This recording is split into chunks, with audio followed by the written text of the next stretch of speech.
Do not forget my stories, Senua. I am with you still. Out of hell you have come, and now find yourself in Midgard, the world of men.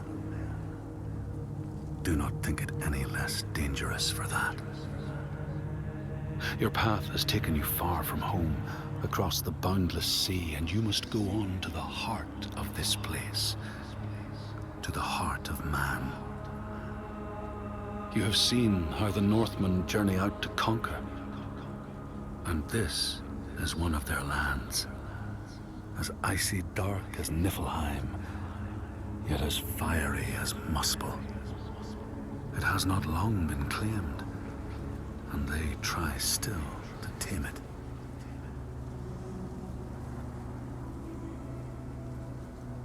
The Skald's verse speaks of a man called Grettir the Strong. A strange and bloody life he led. And it happened in this land you have come to. Listen to his story, Senua, for it may in some small way illuminate your own.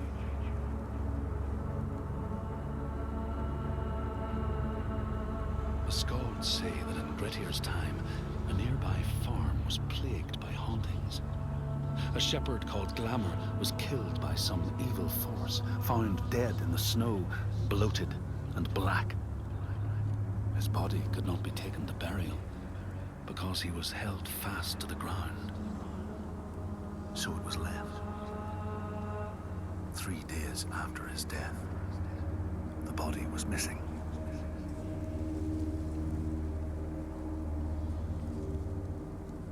The Skalds tell how the revenant Glamour roamed the settlements, terrifying all those who lived there. Each one he killed, in turn, rose to walk beside him. Thus, evil begets evil. But the man Grettir was proud and overbearing, and thought the Droiger no match for his strength.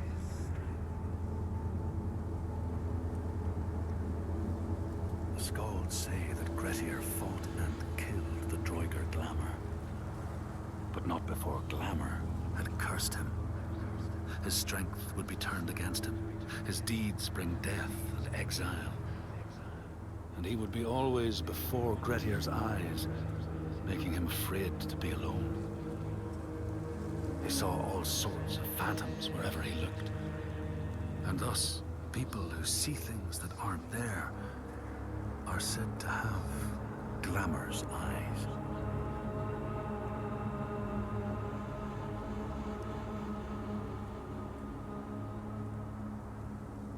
The Skalds tell how in the time of Grettir's kinsman Thorgrim, there was a terrible famine. No crops could be grown, and the fish fled the nets. It lasted years, and the people were desperate. There was no respite even in spring, since terrible gales from the north would rise up and set in for weeks. This is a cold and unforgiving land, Senua.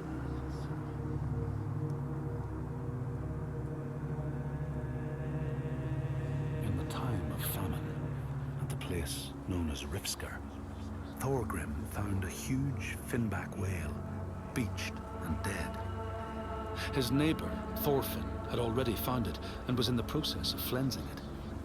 But Thorgrim claimed it as his own. Thorfinn said he would not give it up without a fight.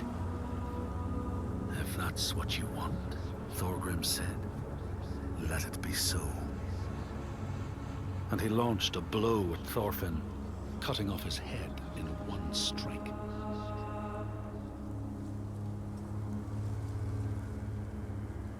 The Skalds say that the neighbors fought, armed only with the knives and axes they had brought to cut up the whale, even picking out the whale ribs to beat down their enemies. Thorgrim's men had loaded their boats with whale meat, but as they went to leave, one of their opponents struck Thorgrim's brother a fatal blow. And this is how hunger fates desperate men to come to blows, striking out against one another to survive.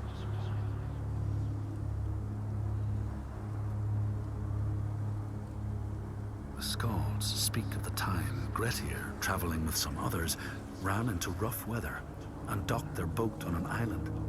They had not brought fire with them, and the merchants complained bitterly. Seeing a great fire blazing on the other side of the strait, Grettir said he would swim over to fetch it. He took off his clothes and struck out across the water, wearing nothing but a cloak.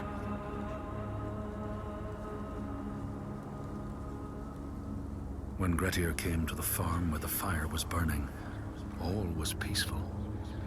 By the time he reached them, his cloak was frozen stiff, and he looked like nothing more than some huge troll.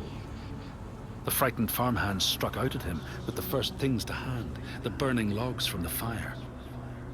Grettir fought them off and got the fire he sought. But the sparks from the logs spread fire all over the house, and nobody survived the blaze.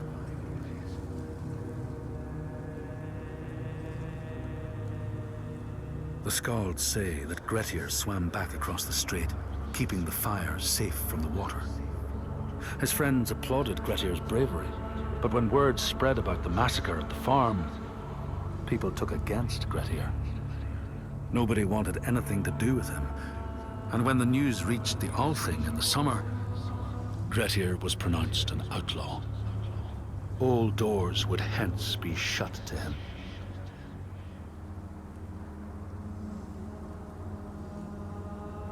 The Skalds speak of how Grettir, now an outlaw, took rest on the island of Haramsoy with a man called Audun.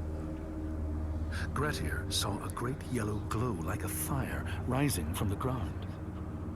Audun told him it was coming from the burial mound of Kar the Old, who ever since he died had haunted the island, and warned him to stay away.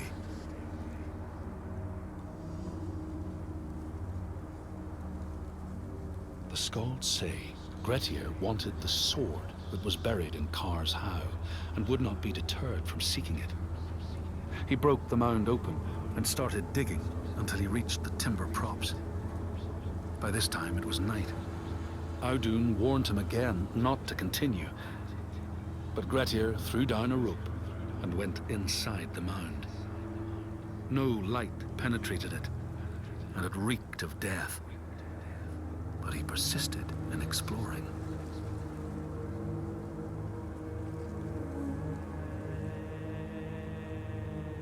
Grettir found the sword he was seeking, Kar's loom, buried in the grave mound. He went to leave, but before he could reach the rope, something grabbed him from behind, and Grettir realized the mound dweller would not let his treasure go. The two fought ferociously until Grettir got the advantage and chopped off the revenant's head. But Kar's loom would prove his undoing, fated to be the sword that killed him.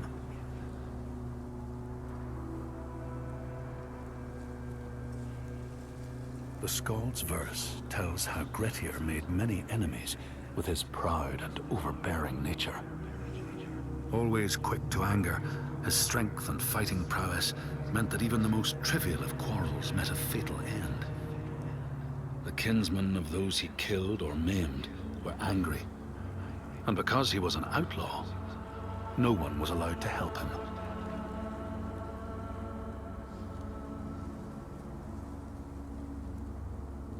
The outlaw Grettir fled to the island of Drangi. His enemies knew he was there, but he was still so strong and fierce, nobody could shift him. Thorbjorn, first among his foe, sent his foster mother to see Grettir. She was a Seithkona, and very wily. She enchanted a tree branch and sent it to wash up on Drangi. Grettir tried to cut it up for firewood, but his axe flew back and struck him in the leg. The wound blackened and festered, and Grettir feared his time was close.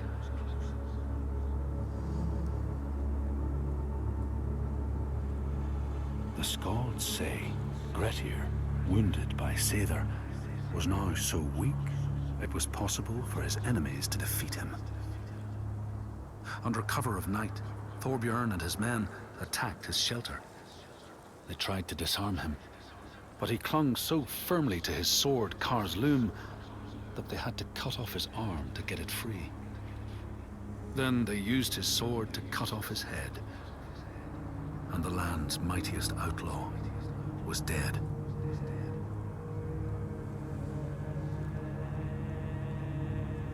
As the Droiger glamour had predicted, all Grettir's brave and fine deeds brought him misery. So fate makes prisoners of us all. But it was Grettir's nature that made him fight the Droiger, and Grettir's nature that led to blood feud and exile. So what is truly our prison, Senua? Is our path ordained, and we powerless to change it? Or do we blame uncertain powers for what we ourselves ordain?